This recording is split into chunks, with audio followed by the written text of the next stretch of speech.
یہ اہم ہی ہے، بے مقصد ہے، کوئی پوچھ تاچھ نہیں ہے، سب کچھ اہم ہی چل رہی ہے. یہ زمین آسمان کا نظام ویسے ہی بے مقصد پیدا کر دیا گیا ہے. تمہاری زندگی کا کوئی مقصد نہیں. تمہیں یہ جو نعمتیں اللہ رب العزت کھلا رہا ہے، پلا رہا ہے، کیا ویسے ہی دے رہا ہے؟ کیا تم پر کوئی رسپانسبلٹی نہیں ہے؟ اور تم کیوں کر رہے ہو یہ ناچ کیوں رہے ہو؟ حالانکہ تمہیں منع کرنے والا کون ہے؟ تمہارا باپ نہیں ہے. تمہیں منع کرنے والا تمہارا رب ہے. تمہیں تمہارا باپ ایک چھوٹی سی بات سے منع کرتا ہے نا، تو تم اس بات سے رک جاتے ہو. جس سے ڈرتے ہو اس سے رک جاتے ہو. لیکن تجھے رب کا اتنا ڈر نہیں ہے کہ رب تجھے زنا سے روک رہا ہے تو پھر کر رہا ہے، رب تجھے ناچنے گانے سے روک رہا ہے تو پھر کر رہا ہے، رب تجھے بے حیائی کے کاموں میں انوالو ہونے سے بچا رہا ہے تو پھر اپنے آپ کو اس کے حوالے کر رہا ہے. تیرے اندر اتنی شرم نہیں ہے، اتنی سینس نہیں ہے. لوگوں کا ڈر دل میں لے کر اپنی زندگی گزارے گا، لوگوں کی ویلیوز لے کر اپنی زندگی گزارے گا، اور لوگوں کے ساتھ قبر میں اترے گا. تو اپنے رب پر بھروسہ کیوں نہیں کرتا؟ کیا تو اللہ کے پاس واپس نہیں جائے گا؟ کیا اللہ تجھ سے سوال نہیں کر سکتے؟ کیا تیری منمانی زندگی تیرے حق میں بہتر ہے، اور جو اللہ نے ڈیسائیڈ کی تھی وہ اہم ہی ہے؟ وَأَنَّكُمْ إِلَيْنَا لَا تُرْجَعُونَ. اللہ فرماتے ہیں تم میرے پاس آؤ گے نہیں، کھڑے نہیں ہوگے میرے سامنے، پوچھوں گا نہیں میں. جب تم میرے سامنے آؤ گے نا تو یہ زمین جو ہے نا تمہارے قدموں کو جکڑ لے گی. تم ہلنا چاہو گے نہیں ہل سکو گے جب تک تم میرے 5 سوالوں کا جواب نہ دے دو. حدیث کا مفہوم ہے جب تک ایک انسان اللہ کے سامنے 5 سوالوں کا جواب نہ دے دے، زمین اس کے قدموں کو نہیں چھوڑے گی. یہ ہل نہیں سکے گا، جا نہیں سکے گا. ہاں بھائی، زندگی دی تھی، کہاں گزاری، کیسے گزاری، بتاؤ اب یہ جیسے گزر رہی ہے ویسے یہی بتاؤ گے پھر؟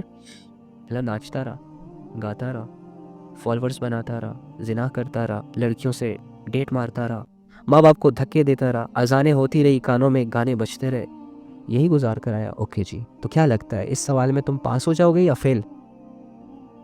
دوسرا سوال، جوانی، پھر ایک سٹیج تھا جب تم جوان تھے، اس میں کیا کارنامے کیے؟ کیا کہیں گے اب؟ اللہ جوانی تو ہم نے کلبوں میں گزاری، اللہ جوانی تو ہم نے لڑکیوں کے ساتھ ڈیٹ مارتے مارتے گزاری، اللہ جوانی میں تو ہم فالوورز بنانے میں مصروف تھے، لائکس اینڈ کمنٹس کے شوق میں تھے. یار اب جوانی میں تو عادت چڑھ گئی تھی، نشہ لگ گیا تھا، کلب جانے کا نشہ لگ گیا تھا، ناچنے کا، ماڈل بننے کا، ایکٹر بننے کا، بے حیائی پھیلانے کا، زنا کرنے کا، انہی چیزوں میں گزری ہے.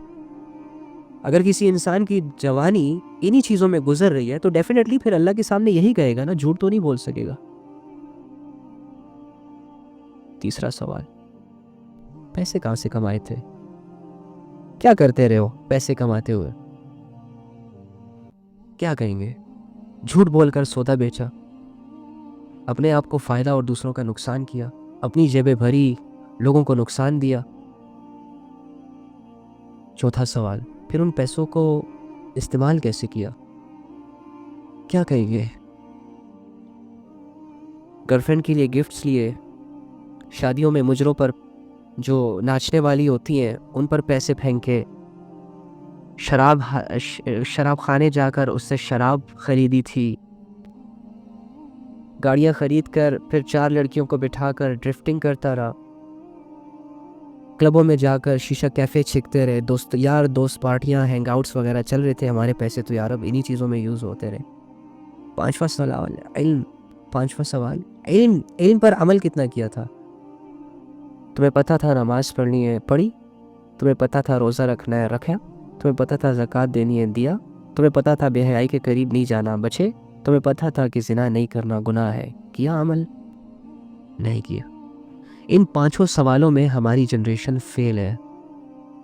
اللہ ہم سب کو ان سوالوں کا جواب صحیح طریقے سے ادا کرنے کی توفیق عطا فرمائے. لیکن جس طرح کی ہماری حالت ہے ہمیں نہیں لگتا. میں اپنے آپ کو پہلے رکھتا ہوں، پھر آپ کو رکھتا ہوں، اور پھر سارے مسلمانوں کو رکھتا ہوں کہ ہماری زندگی گزارنے کا جو طرز ہے وہ ٹھیک نہیں ہے.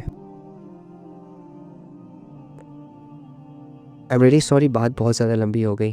اللہم انی اسألک بأن لک الحمد یا بدیع السماوات والارض یا حنان یا منان یا ذوالجلال والاکرام یا حی یا قیوم یا ارحم الراحمین. اے اللہ